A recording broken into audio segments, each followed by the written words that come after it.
What's up, baseball fans? Welcome along to another edition of Jay's Talk with Jay. I am massively excited about the guest that I have on today. He's the man, he's the myth, he's the legend. It's Steve from Blue Jay Center. Steve, how you doing, man? Hey, I'm doing good. Good to be here. Hey, you're a legit fan. I appreciate the dedication. What is it, like 7 o'clock for you now? I mean, most games they must be pretty hard to catch over there.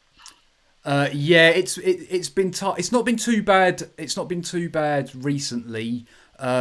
Most of the games, if they start 7 your time, it's midnight here. Oh yeah. Goes to about 3 in the morning. I have to admit, I have fallen asleep a few times, and that's not because we've been rubbish at times.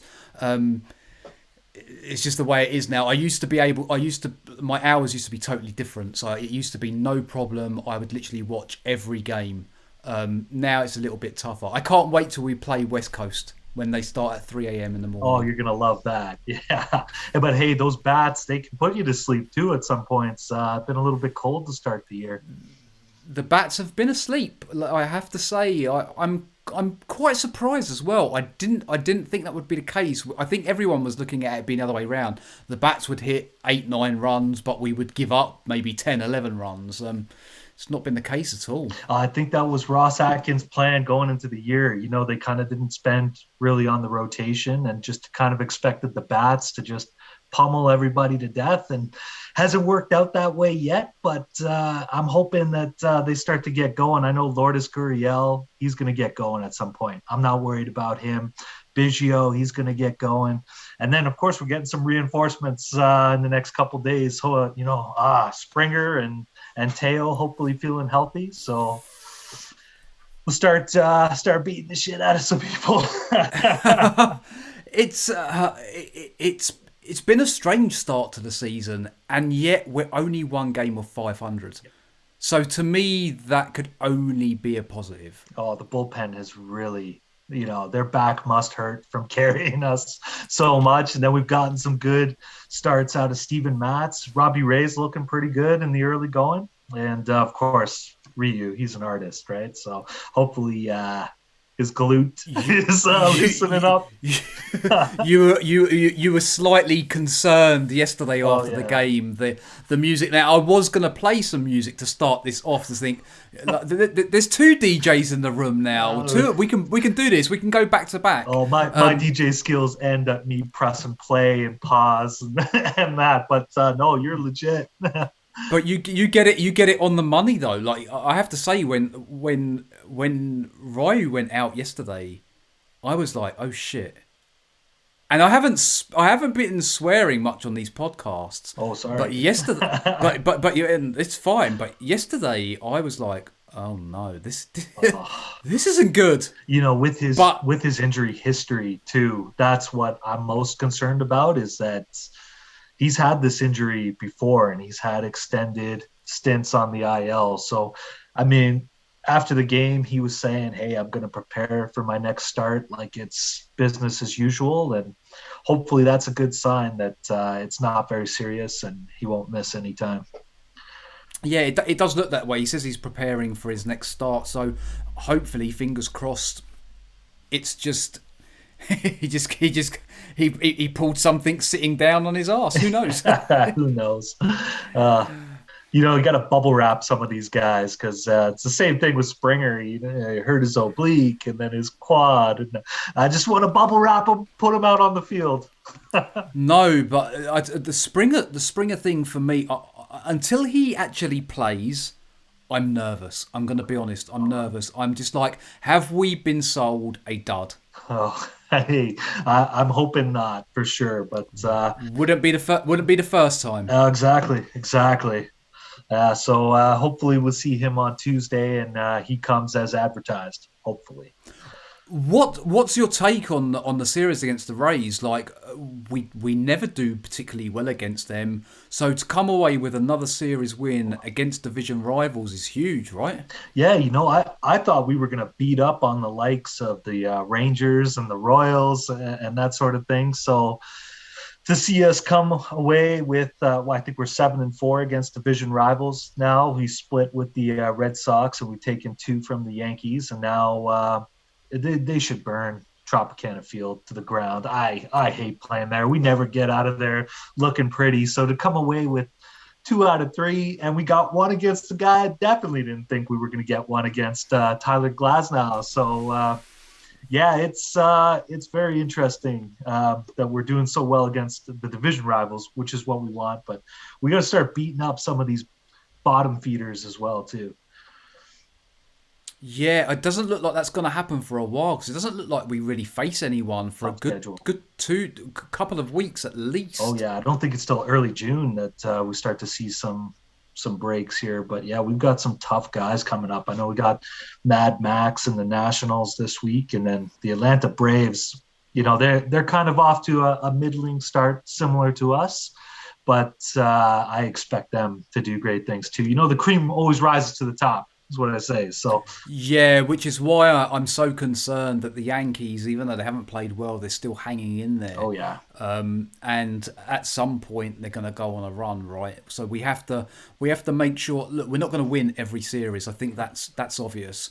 But if we can kind of pick up every other series until we've got everyone healthy, and then maybe go on a bit of a run, because stringing wins together seems to have been an issue for us as well. it definitely has been. And you know, until those bats really start to get going and we get some guys back from injury, we don't really know fully what we have. I mean, we haven't even seen our big new toy, George Springer, yet in the lineup. So looking forward to that, and then hopefully Teo, he can get his legs under him, come back healthy and right out of the gate. And then yeah, Gurriel, Biggio, those kind of guys. So you start to see them kind of coming around a little bit, like Rowdy and guys like that. Simeon, I think he's been last 3 games. He's been the one that's kind of stood out for me. Okay. Like whereas nobody else has really managed to hit. He's been moved down the order. He looks like the player that we were looking for. You know, he does look a lot more comfortable down in the order. And I mean, him hitting up top, that was always a temporary thing anyway, right? Because eventually Springer is going to come back, and he's going to take his top of the mantle there.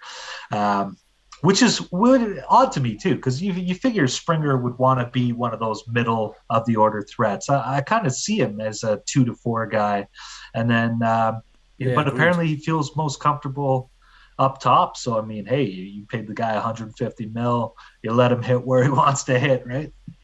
Yeah, if he wants to close, then he closes, right? Take it from Dolis. It's it's been an interesting start. What's been your take like overall? Overall, you know, the starting rotation, or at least 3/5 of it, have been really good. You know, we've kind of had to grind out some of those bullpen days, but the bullpen has been great too, which is always good to see. Despite, you know, dropping like flies at certain points, the bullpen's kind of kept us in there on those days where we need to, you know, get a few innings out of them. The bats, of course, obviously have been a little bit cold. Runners in scoring positions been a bit of an issue in the early going. Um, but no, I'm not worried about the lineup right now. I think they're going to get it going. They're going to start clicking. A lot of those guys, you know, they love the warmer weather too. So hopefully, Don't we all? Don't yeah, we all? yeah, exactly. So yeah, once they get going, I think we're just going to start pummeling people, and hopefully the pitching doesn't regress too much. I don't think we can expect a full season of this performance from Steven Matz. I think there'll be some regression there, but hopefully he can keep it average enough that he's a passable member of the rotation. And then, yeah, hopefully get Nate Pearson back too, and a couple guys like that. So, yeah. How about you? What are your thoughts so far? I was speaking to Rob at the Yeah. weekend, and I'm happy with what I've seen. I don't think there's as much negativity as the majority of the Jays fans seem to be saying. Like I joined a lot of Facebook groups over the last few weeks, obviously because I'm trying to get the content out there, and now it's coming up. Someone's posted, and I'm reading this stuff, and I'm like, That's, it's not even close to what's happening, what you think and what you see. If we were, bearing in mind we're 10 and 11, if we were 4 and 17, then I would be concerned. Oh yeah. Because we've seen what happens when the Jays start badly. They're not very good at playing catch up. Yeah. Not really. So I think overall, I've liked what I've seen. I think that defensively, I'm hoping that we're getting all of the mistakes out of the way early on in the season. So as the season progresses, there'll be less mistakes, especially with the players coming back that you've talked about already. And I think that a lot of it is nerves. I think that this year is a little bit different to any other year that these kids have played in. Right. Because the pressure's on their shoulders. Because I think they know that they're a good team. And I think that even someone like Joe Panic, who made the mistake a couple of days ago, he's an established infielder. And that's a simple... Like, I could have made that play, and I'm just the most unsporty person now. Like, in my 20s, I'd be jumping around. Like, now, I'm not moving pretty fast. So it's not happening. But he even made a mistake. And I just think that they're probably looking at a lot of these games saying, we can win these games. And it's getting in their head. And they're like, we're having to carry certain players because Springer's not playing, Teoscar's not playing, pitchers are out, so we're having to try and make up. We have to make sure we win these games when Ryu's pitching. We have to make sure that we win when Max is pitching. And that's probably not the case. I think that as like I said, if we can get rid of these mistakes now, Springer comes back, Teo comes back, Gurriel starts hitting, Kevin and Bo kind of get it together. Like we're on pace to win between 85 and 90 games. Hey, you know what? Like you said, if we could just kind of hang in there until the deadline at least, then, see where we are, reevaluate at that time. We can pick up some interesting additions, I think, to the team. I don't like playing fantasy baseball like in the real side of things. Only because we don't know what Atkins and Shapiro are thinking, right? We have no idea. They could pull off something and we could end up with whoever. So I don't like going down that road, but I do have faith in them, and I think I've said this a couple of times on my podcast now. I wasn't keen on it when they came in.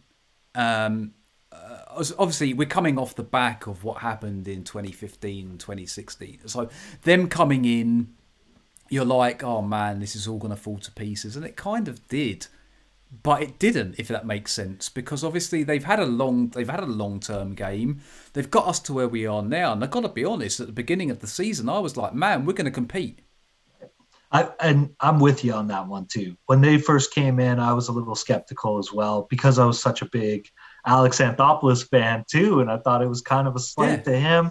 He got us here finally, but seeing what Shapiro and Atkins have done, they saw that, like, okay, these windows, like, we got to stop doing that, where we have, okay, from say 2013 to 2017 is a window of competitive baseball, and then we go through these horrible years. He wants to create something sustainable that, okay, when the time is right, we'll get those veterans like Ryu, like Springer. We'll add them to a young core, and we'll just keep pumping things in through the system, which is really good. We got a lot to be excited about down in our minor league system as well, too, with Martin, with Groshans, with Alec Manoah, SWR. Like that list goes on, too. I mean, our farm system's in a lot better shape than it has been in recent memory. And a lot of that eventually is going to turn into some big trades too, if we're competitive with this young core. So that's exciting. That's the thing. And so my reason for obviously bringing them up is because, like you said, once we get to sort of trade deadline, I don't see them, if we are still where we are now, a couple of games behind, or we could be top. Who knows? But I think they'll pull the trigger. I think so too. I think they'll pull the trigger, and we'll get the pieces that we need. Absolutely. Well, and You mentioned the pressure being a lot higher on these young kids this year, and that's absolutely true because we made the playoffs last year. So now that expectation is there, and short season or not, this is a team that has already been there. I was hoping we would do a little bit more shit disturbing last year in the playoffs, but it didn't work out that way. The Tropicana Field curse got to us, but yeah, no. Now there's that expectation like, okay, this is a contending team. So you add a guy like Springer, who's coming from another contending team. You've got Ryu, who was from the Dodgers, has a strong pedigree of competitive play. It's the expectations are definitely higher. I don't think that it was maybe fair of say Ross Atkins to just assume that Biggio was going to be able to play third base. It's one thing to cover a position once in a while, but it's another thing to play it every day. But he, who his dad is. He's a Hall of Famer. He saw his dad do it probably, and he's like, okay, well, I can do it too. Um, Yep. but I think that Biggio is in his head right now because you saw that one through the wickets there the other day. That was a soft ground ball through the 5 hole, and that's a play he's got to make. That's a play any Major League Baseball player's got to make. So Agreed. Agreed. he's in his head right now. I think, though, knowing who he is, his genes, his bloodline there, he's gonna get out of it. He's gonna start stringing a few hits together, gain a little more confidence, and right now, I mean, there's not other options at third base, right? I mean, we got somebody playing second base, Semien, which is probably where Biggio should have remained. But yeah, no, I think he'll come through it. And then the thing with Bo over at shortstop, I don't think it's a matter of arm strength. I think it's more that it's his footwork. The ball takes longer to get to him at short, and maybe he's rushing his throws or he doesn't have his feet in the right place to really to make the proper throw. I think his superstar mentality is going to show through though as the season goes on. It seems like it's just condensed that a lot of bad things have happened to start the year, so it's more emphasized, it's more pronounced, and as we get going, he's going to get more comfortable. I think Bo is your shortstop for the rest of this year at least. I agree. I haven't been overly concerned. Has it lost us games? Yes. But like I said, I think I'd rather get all these mistakes out of the way now. It means if they are going to make mistakes, it means they have room to improve. You guys were talking about it post game on Blue Jay Center yesterday in regards to third. I would love to see Espinal given a proper shot. I gotta be honest. I personally would be looking at. I would have Kevin as my utility player on the bench. He can cover. He can cover literally all four positions. He can cover more or less all three positions in the outfield if need be. So why not make him that utility player that literally if someone goes down or we need a hit in there, take the pressure off him. It might not be, I'm not saying you use him as that for the whole season, but maybe that gives us an opportunity to kind of be a little bit more flexible with the lineup. I don't believe that they will keep Espinal up. I think just because of the numbers game and because of the experience, he's the one that misses out. But that's what I would like to see because you're right. We don't move Vladdy, not really. I don't think Vladdy, he could cover over there. I think once in a while that'd be okay. Kind of keep him fresh at third base and get him some reps over there. But I feel like he's comfortable now or getting more comfortable now at first base. And one of our guys, he brought this up, saying that like, is he more comfortable there, or is he just a better athlete now that he shed 40? Yeah, I remember pounds? that. Yeah, I thought it was a really good. I thought it was a really good comment. yeah, oh yeah. But we got a great team over at Blue Jays Center. Don't I know it? We can talk about Blue Jay Center a bit because it's been. I wouldn't say it's what spurred me on to do this, but when I've been talking about doing this for 4 years, but I haven't had the time or the ability to just sit down and go, right, do you know what, I'm going to do this. I'm going to talk Blue Jays baseball, some guy in the UK, and I'm going to get people to listen to me. Now, it's nowhere near where I want it to be, but it's been a good start. But most of that's been down to the likes of you guys. Like, I've seen a lot. I've seen a lot of fan pages out there. I've seen a lot of accounts on like Instagram and stuff. And for me, you guys are leading the way. It's very varied. You try and keep it entertaining. Most of you seem quite likable. Like, and the good thing is that, and what I found, which has really got to me quite a bit, is that I never really reached out to you guys. Most of you guys started reaching out to me, and I was like, that's pretty cool. That's the community that I wanted to do this for in the first place. And that's you hit it right on the head there. I mean, for me, it's about building a Jays community. I mean, we don't see ourselves as competition with a lot of other pages, things like that. We want to build the Jays community. We're just so passionate about this team, and the better the team does, the more fans there are, the better we do too, right? So I mean, it's been just so much fun. I was born and raised in the Toronto area, and then I moved out to Alberta, which is where I am now. So it's a little bit harder for me to find people to talk baseball with. So when the opportunity came up to audition for the Blue Jays Center team, I was like over the moon about it, and they were just great guys, and seeing how knowledgeable they were of what they were trying to build and develop as a community, but also as their own brand page too. I really got behind their vision, and I'm just excited to be a part of the team, and I could talk baseball and Blue Jays specifically all day long. So stop. Oh, I've noticed. But no, it's been great. Like, obviously I've had Rob on, I've had Sheldon on, like two totally different characters. They both know their baseball, but they both come across very differently as well. I have to say, it was so funny with your question from Zach last night.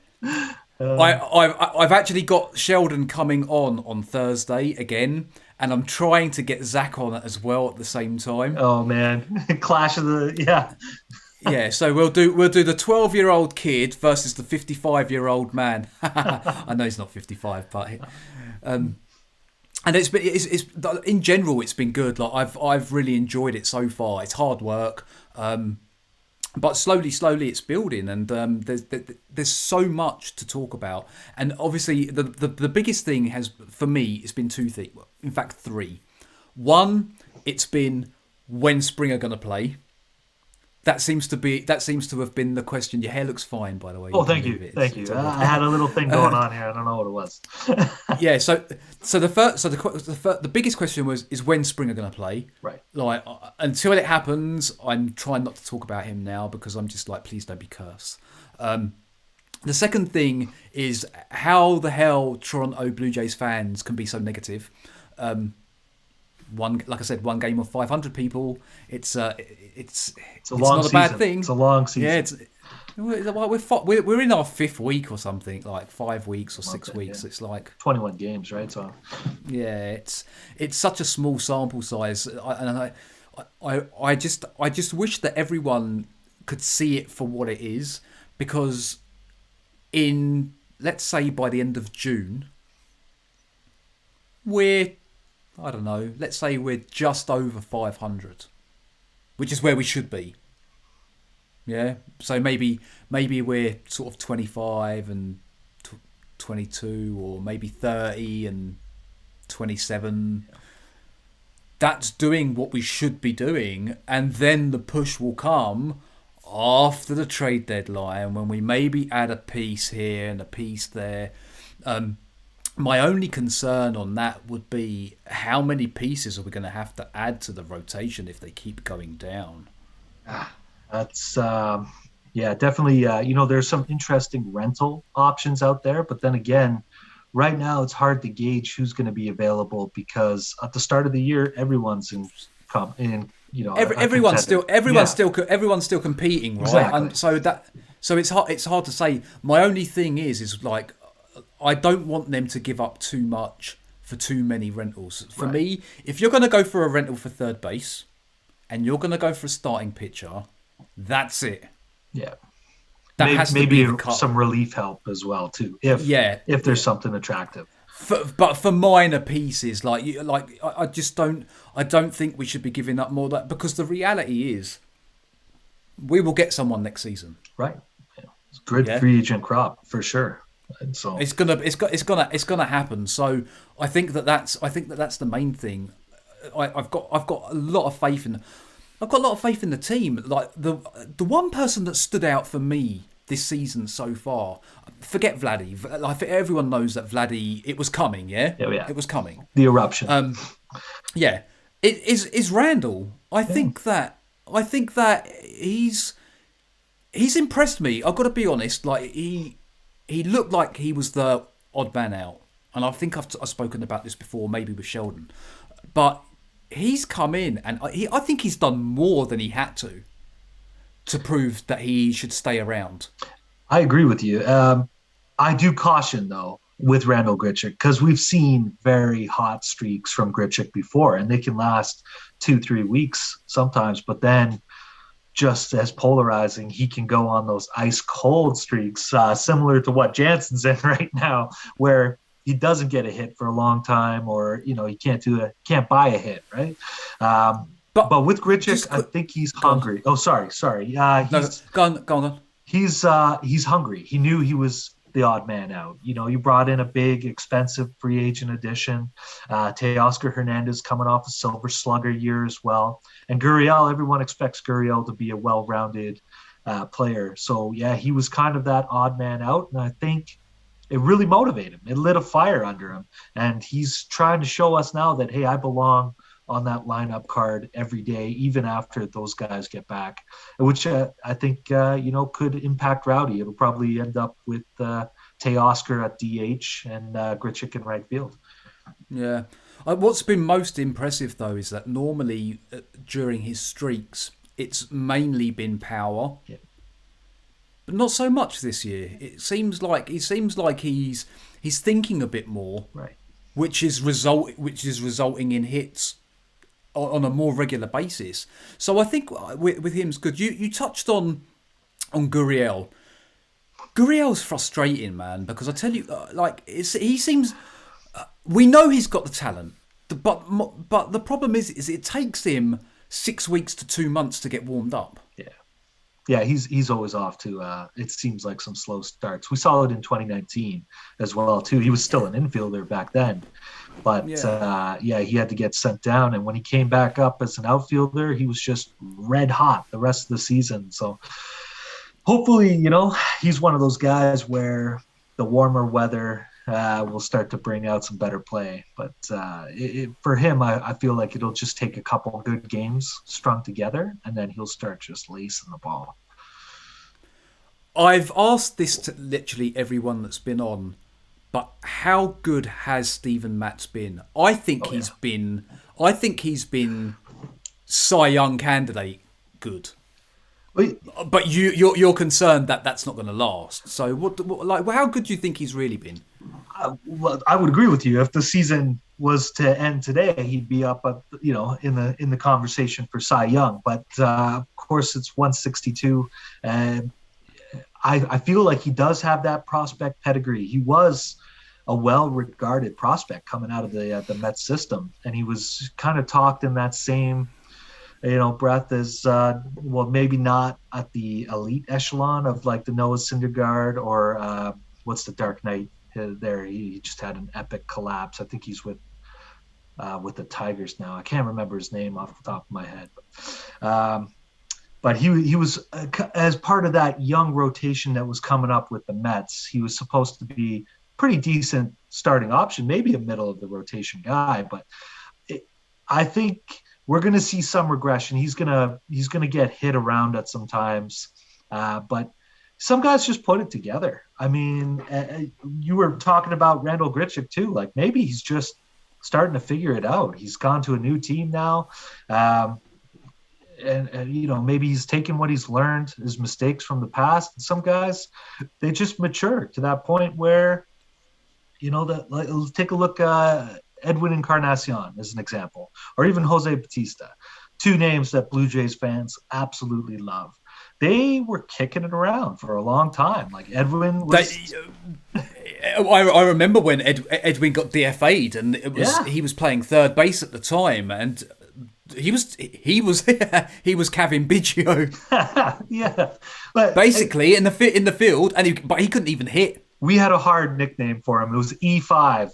It's just like air on the third baseman all the time. E5, and eventually he matured. He got around the right guys, around the right people, and something clicked. So, I'm not saying that Grichuk is going to go up to an Edwin Encarnacion type level, but no, definitely not. I don't think so. But at the same time, Grichuk was drafted before Mike Trout. So, like, he's got that prospect pedigree too. And maybe he is just starting to kind of put the talent and the maturity together, and we'll see a good season out of him. I'm hoping anyway.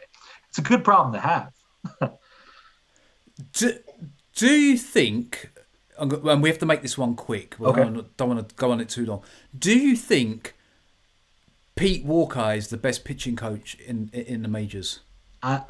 I don't know about in the majors, but he does a really great job working with these guys. And I think it's because he was a struggling pitcher himself at one point in his life. And, he's gone through the rigors of the 162 game season. So he's been there, and they can trust him and talk to him about those kind of challenges that they face.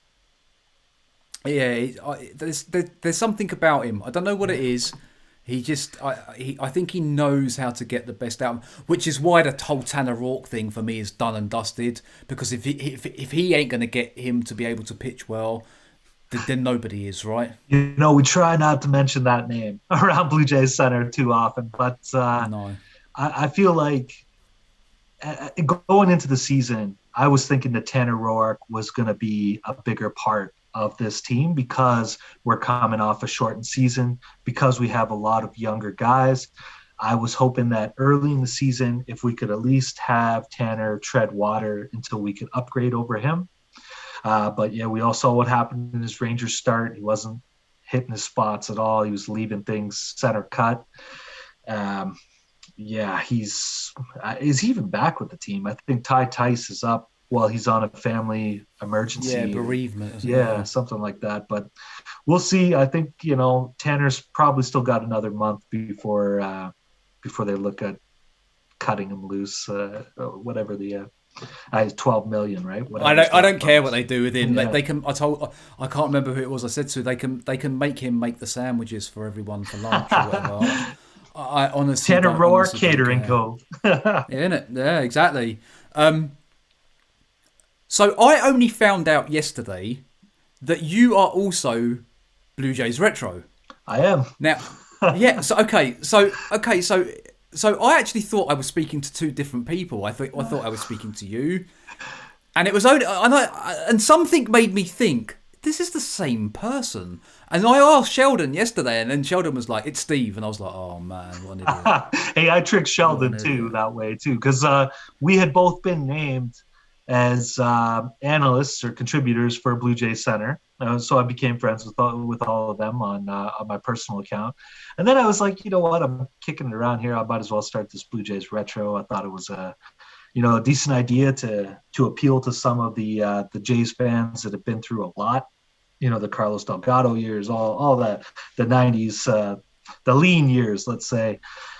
But yeah, no, it started to become pretty fun for me. And then I started talking to Sheldon because he's such a knowledgeable guy. And then he was like, hey, I'm a Blue Jays Center analyst. And I'm like, yeah, me too, bro. So it was kind of like, the light bulb went off. Like, yep, this is Steve.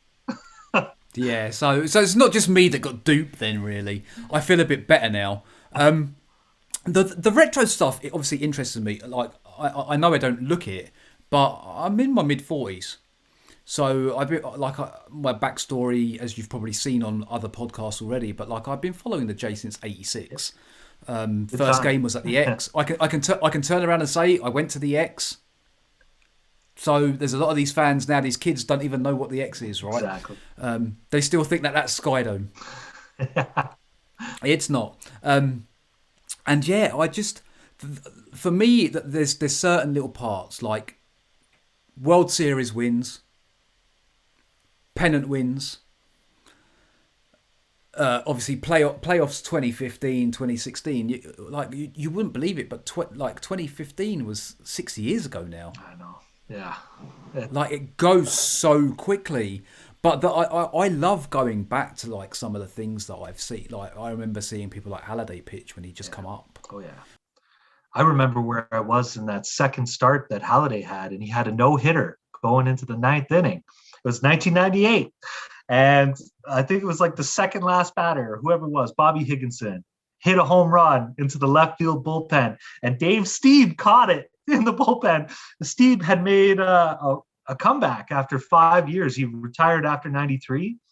All of a sudden, he was there in spring training and he got the itch. He's like, you know what? I don't think I'm done. So he made this comeback. I'm going to do this. Yeah, he came back as a 40-year-old and just, made the team. And that was a good year. Out of all the horrible years, 98 had a little bit of a bright spot. But yeah, no. Sorry. Go ahead. But yeah, just like I just look at some of these times, like the history's there. Yeah. And I look back at players like obviously Edwin, Bautista. Like I was a huge Bautista fan. I have to be honest. Like some people don't like him. For me, he's very much like Vladdy is now. Like I want to see his at bats. Yeah. I want to see his at bats. Maybe not in the Tampa Bay series, but in general. Yeah. In general, and Jose for me, I just was, and that's he was hitting home runs maybe two years before the playoff season, maybe 3 years before the playoff season, and that's when I really started getting back into it. And I don't know if you know the story, but basically the only way that I could get baseball results before the internet was like a little tiny news clip in a newspaper, and it would literally be, and I sound like I'm repeating myself, but it's just so funny. I went to Canada, and I think I was 9 years old, first game, 1986. And from that point, I started following. But the only way I could find it was these tiny little newspaper clippings, newspaper articles that would be literally an inch big. It would say American League, and it would just have the teams, the number, and the score. That was the it. Results, and then it was, and then it would say the American League underneath. Like it literally, you'd need a magnifying glass to find it. And that was the only way that I could keep track of what was going on until 2000 and I don't know, 4, maybe 2003, 2004, when the internet kind of exploded. Yeah. And then I could start seeing the results, seeing what happened, seeing the players. Bearing in mind, I'd been backwards and forwards to Canada a lot, so I'd been to go and see games. And from that point, I'd know who was playing and who the players that you'd need to look out for.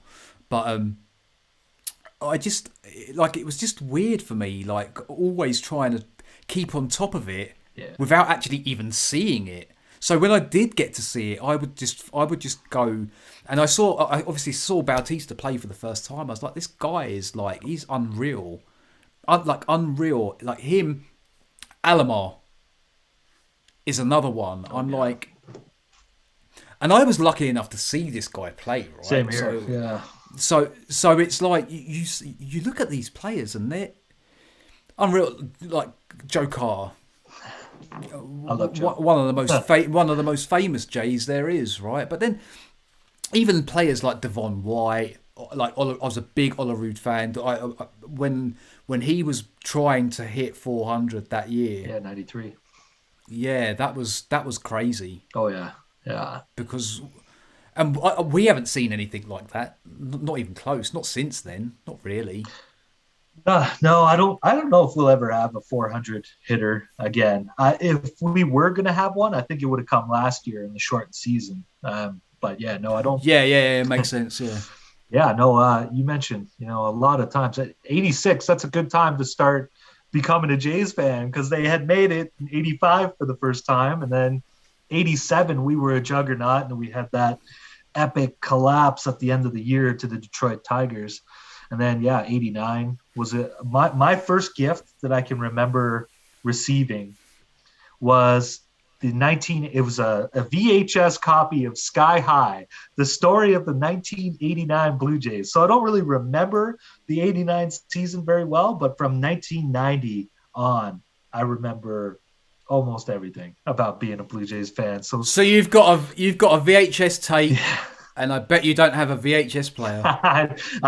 I'm sure my dad's got someone stored away. Yeah, but no, we kept all the VHSs. So. Obviously, you've moved now. Mm-hmm.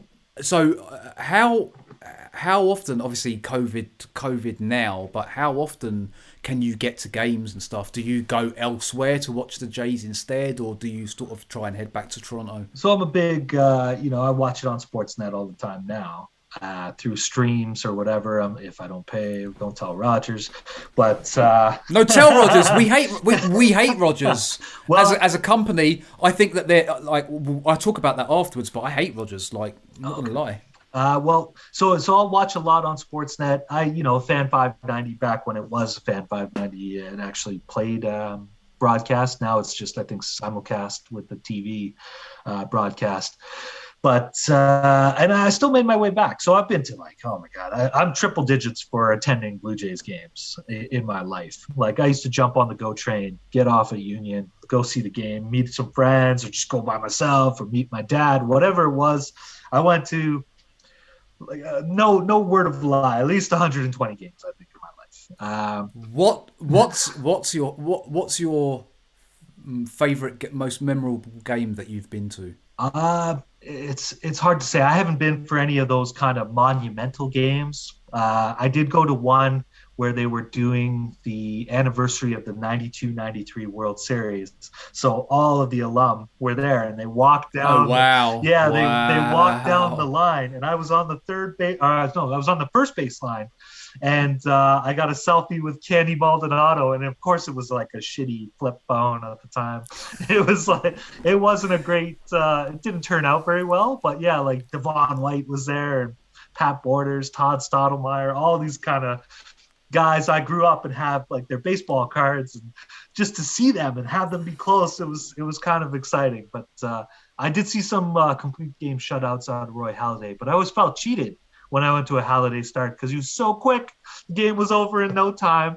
And as great as it was like, I thought I was going to be here for a few hours, and now I got to go home. Yeah, nothing worse than going to a night game and leaving and it's still daylight. Yeah. But hey, I'll take a Roy Halladay win. Yeah, like he was unreal. Like, oh yeah. And the thing is that when he was pitching, we actually had a real strong rotation, but that was it. We had nothing else. Yeah, 2006 was a pretty decent one where we had AJ Burnett, Ted Lilly, a couple those guys. I think Sean Markham was coming up. Markham was there as well. Casey Jansen. Yeah. Yeah, very different. I've seen a lot of baseball over the years. Man, and that's it. That's what makes this interesting because, obviously, I'm from the UK. Who am I talking baseball with, really? Like, when you guys say wickets the other day about the ball going through his legs, I'm like, they just mentioned cricket. The Canadians don't know cricket, but it turns out you do. I heard on the radio today that there's like a Canadian Super League cricket thing. I never even knew that was a thing. We try to branch out on other sports as well too. Canada, we're a little bit further behind in football and cricket and all that kind of stuff. But yeah. I have good fun with my cousin because he lives near Toronto, and I have good fun with him talking about things like football, soccer, because let's face it, Canada suck, right? So, yeah, I call it football out of respect, Jay. Oh, see that this is why I've got you on today, like someone that understands, because it's not soccer. That's what the Americans call it, and we don't have to follow them. Yeah. Okay, so let's go through a couple of things quickly before we end this. Do you, we'll make this quick fire. This time I'm going to put you under the spot. All right, let's do it. Do you think we can make the playoffs? A lot has to go right, but I do think we can make the playoffs. Who has been your standout player so far? Obviously, Vladdy, but we kind of expect it. Who has been your standout pitcher so far? Ryu's doing what Ryu does, so I'm not going to mention him. We'll go with Steven Matz on that one. Agreed, I think so. And who is your favourite contributor on Blue Jay Centre? I asked Rob. I asked Rob the other day, and I thought I'm going to ask him as a joke, knowing he's not going to answer. But I'm asking you, so we'll see if you may answer, you may not. You know what? I'm gonna do the diplomatic thing like Rob, and they're all good. They are. They actually, like a lot of times you'll say that, but this time, like I can say that, and I believe it. I love working with them all. Do you know what? It's funny. Sorry to cut you off. No. Just quickly. I love, so far, everyone that I've seen, I love, whether it be James, whether it be Sheldon, Rob. Obviously, Anne's been on. Everyone brings something different, and I think that's what works, because you don't want someone that's just going to constantly reel off numbers, because we can all, like I've said this before, we can all go on MLB.com and we can see what's going on, right? So it's actually getting to the crux of it and actually saying what needs to be said, and that for me, that for me is what makes you guys so good at what you do, what you're doing at the moment. Because it's there, and I wouldn't want you to turn around and name someone, but you can if you want.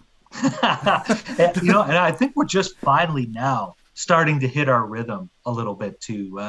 More than we're starting to bring in the Fan Take Friday, which was great, by the way. Yeah, really we're starting to bring on some competitor pages too. We had Red Sox Now on for the series finale of the Red Sox series. We had the KC Today for the Royals series. So yeah, he didn't go down very well, did he? he had some trouble getting on the show first, and then once he was on, everything started glitching out, and I was like, oh man, this guy's internet connection sucks.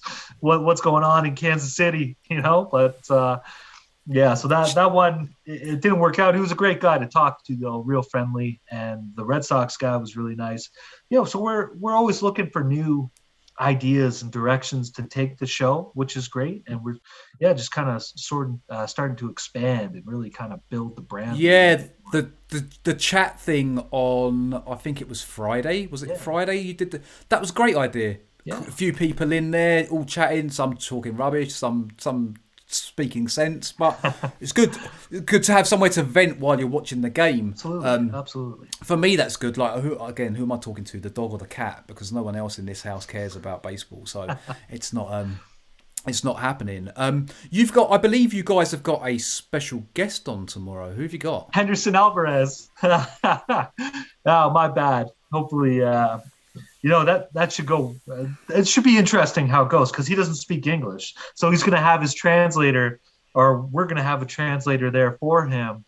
And who's asking the questions? Yeah. I think it'll probably be James. James usually takes on the guest spots. He did a great job with Ricky Romero. I don't know if you guys had a chance to. I did see it. I've actually I saw Ricky Romero, and I saw Devin Travis was a good one.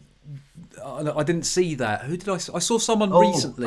Dalton Pompey was on there as well. Yes. And Fred Lewis. Fred Lewis was the most recent one, I think. Oh, yeah. That's because it was with Rob and James. Yeah. No, they get some really, really good guests. And I mean, they got Arash Madani and Ben Wagner not that long ago. And just guys like that. And it was great to see Devin Travis too, because, my heart goes out for the guy. He just had so many injuries that he's coaching somewhere now, isn't he? He's with Atlanta now as a coach. Yeah. I loved him. He was so unlucky with injuries. Yeah. And it's a shame, because he was a star second baseman, really, wasn't he? Oh, yeah. It just never really happened. He got injured, and that was kind of it, really. I was really excited for him, and he started his career off really well, and then just the injuries took a toll, and injuries that you really can't they'll be there the rest of your life with the knee issues, right? So Just so a couple more quick fire things, and then we can wrap this up. let's do it. What's your take on the Nat series coming up? How do you think that's going to go?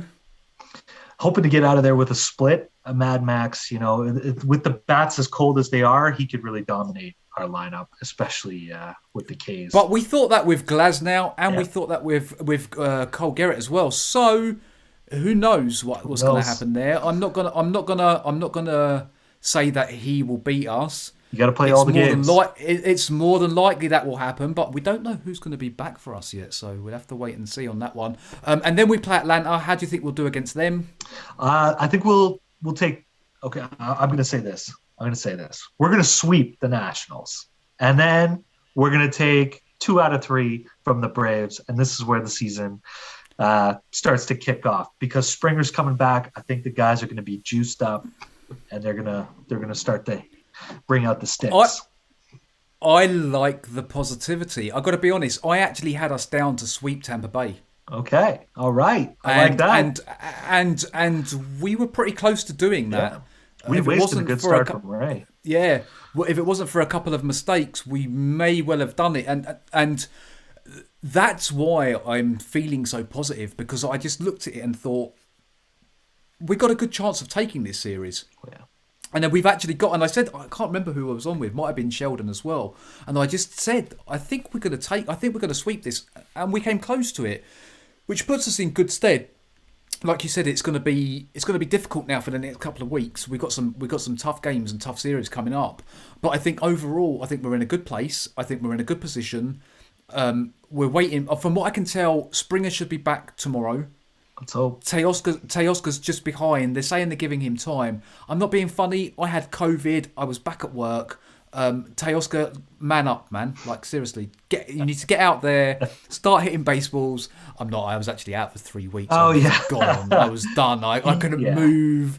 But yeah, I think that he's going to be a few games behind. And then obviously we're waiting on 1 or 2 of the pitchers to come back as well.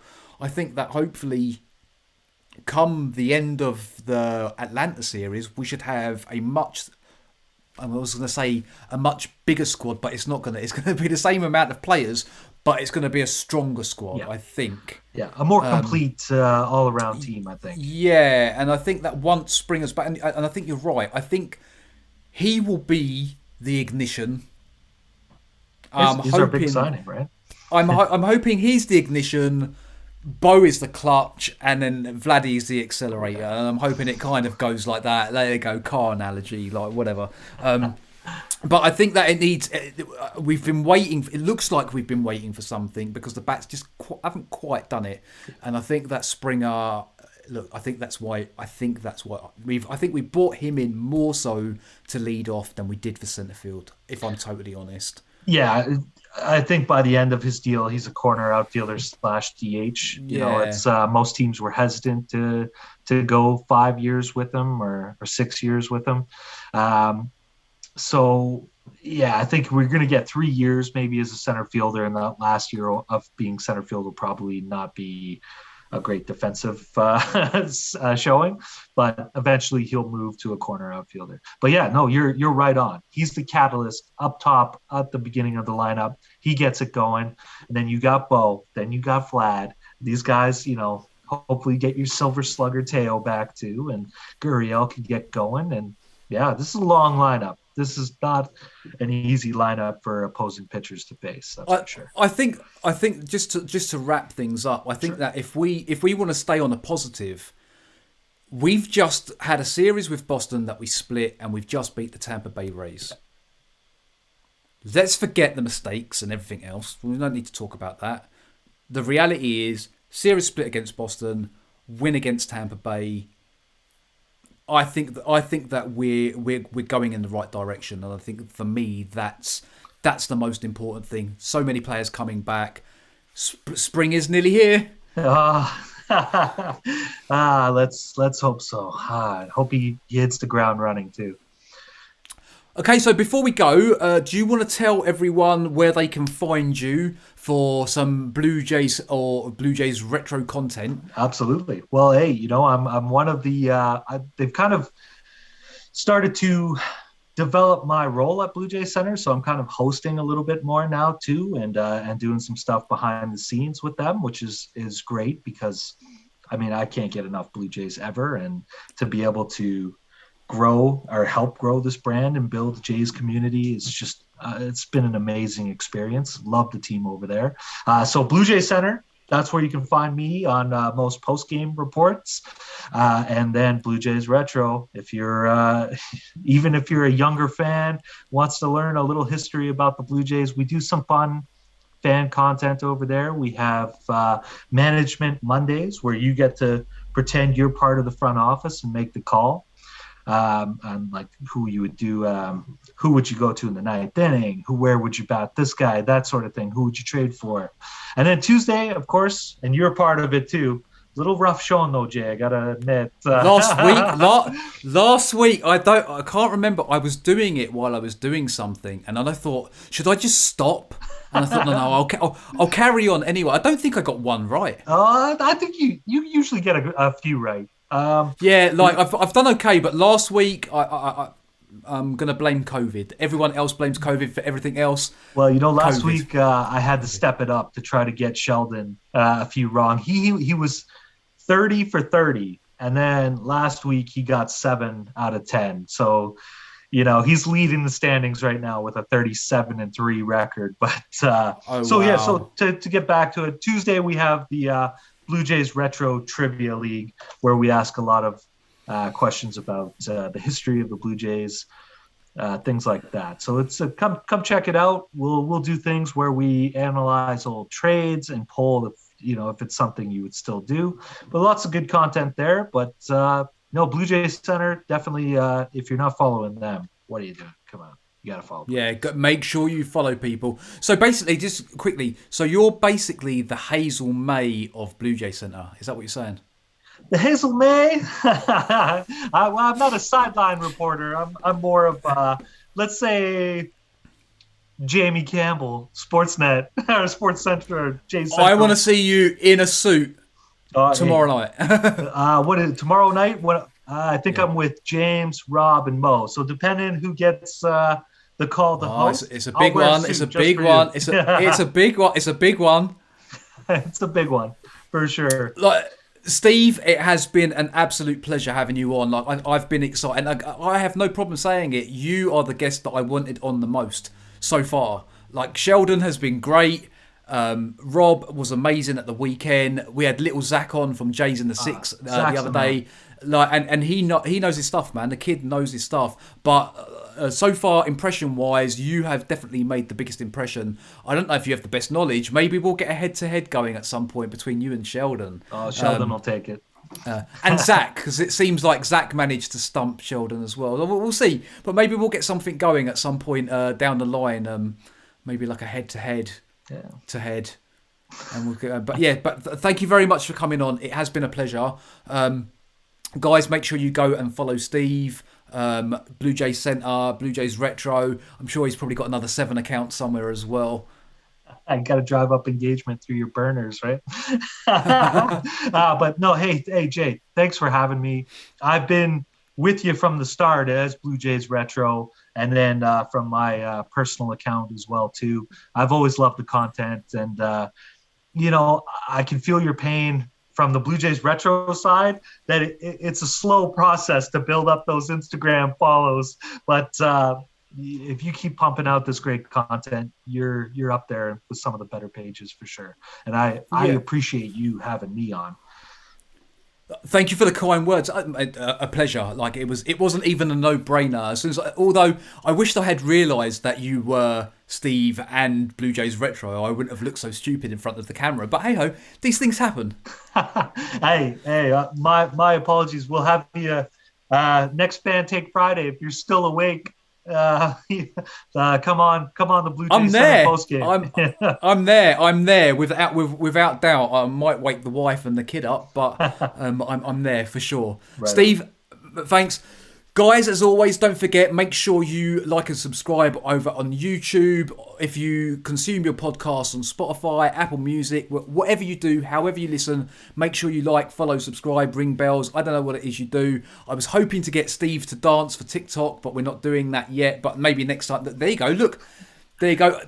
Now we can add that to TikTok because my TikTok content really doesn't do very well. And guys, hopefully I will see you again. I think we'll probably do another off day Thursday. So I'll see you on Thursday for another edition of Jay's Talk with Jay.